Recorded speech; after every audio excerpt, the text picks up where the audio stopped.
Welcome to Let's Talk Sports. I'm Ron Sen. And I'm Ralph LaBella. And we're here to talk about April Madness because it's going to be April.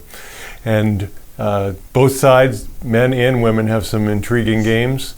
We like to talk about the women. We're big UConn women's basketball fans. And in a remarkable game, they were able to overcome North Carolina State in double overtime, 93-89. And Paige Bueckers, who had only been back for 9 games and had struggled somewhat with her quickness and explosiveness, erupted for 27 points, including 17 in the fourth quarter and overtime, to really, lead UConn to the victory. Boy, she's back, Ron. I was worried because leading up to that game, even Oriema said she's not comfortable yet. She hasn't come through in the key situations. And that was huge because now I didn't know about it. I didn't think that they would be able to beat South Carolina or Stanford but with Bueckers playing the way she is now, and the rest of the players, Edwards has been tremendous too on the boards for them. They need that big time with the injury they have to their backup center. And Odota, she's going to have to come through. Last year she was 1 for 8 against Arizona, probably cost them the title. She's going to be the key. If she has a solid game against Stanford, and if Bueckers is truly back, they're going to be tough to beat. Yeah, Nelson Odota is an excellent rebounder and a pretty reasonable defender, but I don't have much faith in her offensively because she just hasn't come up big in the big games. Even against North Carolina State, she missed key free throws down the stretch that could have won the game outright. 3 of them. Yeah. 3 of them down the stretch. But the other player, freshman Azzi Fudd, is Elmer Fudd's cousin. She was the top recruit in the country and close friend of Bueckers too. Right. That's why she went there. Right. And she had 17 points, made some big plays, and plays unselfishly. It's not that easy for 2 alphas to coexist in sports in general, and they really are. Yeah, and they have the 2 of them, Bueckers and her, plus they have Williams. This is Williams' last year. So they're solid at guard. They're solid with Edwards at power forward. And like we said, it's going to be Odota's.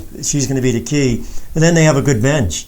They have Mule, the best defensive player in the Big East this year. She was starting there for a while until Bueckers came back.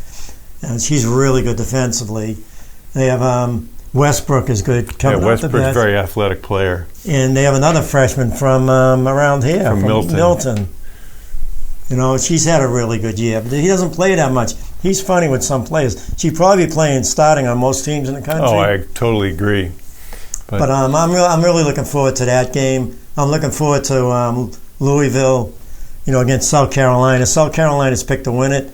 A friend in work was telling me that they have lines now in the girls' games, and they have South Carolina 8.5-point favorites over Louisville. That will never happen. That's going to be a great game, Louisville and South Carolina. Stanford and UConn is going to be a great game.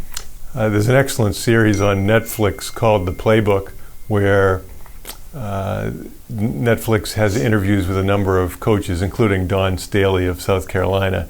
And she made it a big point to try to build up the support for the team, to have sellout crowds, to have a big following, and to be able to attract top players, which they certainly have done.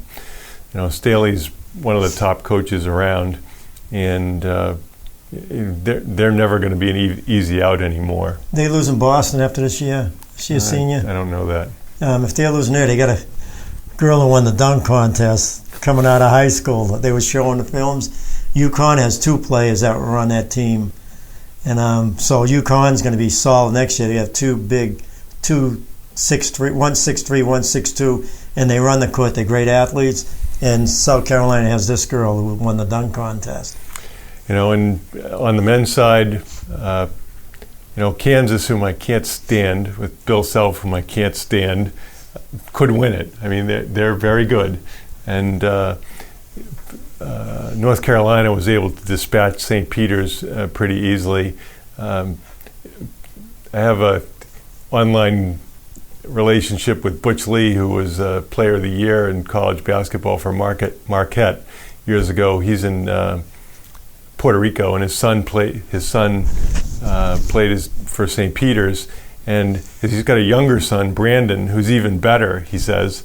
So we'll see how that goes. He had a good year. He had a good tournament, his son. Yeah, he plays under a lot of great control. He's not a great shooter at this point, but and we'll see how St. Peter's goes, because their coach is departing for Seton Hall, and you can't. I don't blame the coach for leaving. He's getting a $2 million raise from $250,000, so he's got 2 million reasons to leave. Yeah, but North Carolina and Duke's going to be a great game. Right, North Carolina did. I mean, they won the ACC tournament against Duke. So they didn't. They didn't win the tournament. Right. They beat Duke. Yeah, so we'll see. And obviously this is Krzyzewski's retirement year at 75 years old. He's been a great coach, and I'm sure his players really want to win it for him. I think it's going to be Duke and Villanova. Even though Villanova lost one of their better players, they really take the ball to the hoop strong.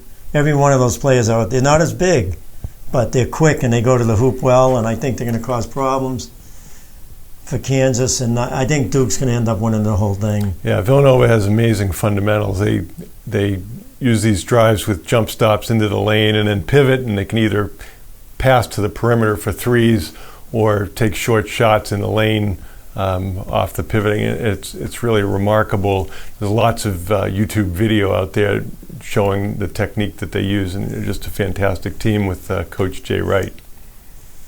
Yeah, I mean, he's been there 4 times now, and all the other coaches, even Massimino and all the other coaches, have only been there 3 times. So in his tenure, this is the 4th time they've been to the Final Four. Yeah, he's got a lot of fantastic video online. One of my favorites is called Get 50, and it's a warm-up drill where his players will get 50 shots in close to the hoop to warm up before the game. Form shooting, 1-2 shots, something called Bradley's where they hop and shoot. And Villanova is as fundamentally a sound team as you'll see on the men's side. A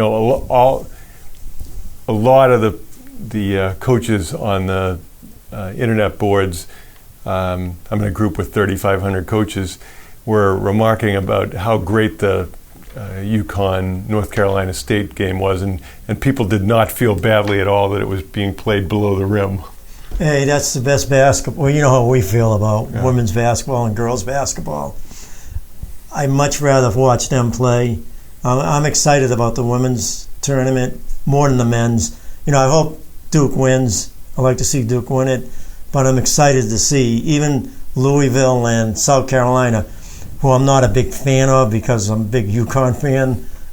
But they have a ton of talent. Well, and it's possible there'll be some excitement in Massachusetts in the near future as South Carolina fired Frank Martin, who'd been very successful down there. He is as old school as there is old school, but even though he's an old school disciplinarian, he's able to attract talented players. So if UMass is going to come back, he'll be the one to drive that train. Yeah, maybe they'll go back, 20 years? What was it, 20 years ago when they were power? Well, right, when they had Marcus Camby et al. And for those of you who know Ted Cottrell locally, Ted Cottrell played at UMass, and he was Marcus Camby's backup. So Ted's a terrific coach and a terrific guy, and he has high-level basketball experience at the Final Four. Yeah, he coached the girls I coached this year.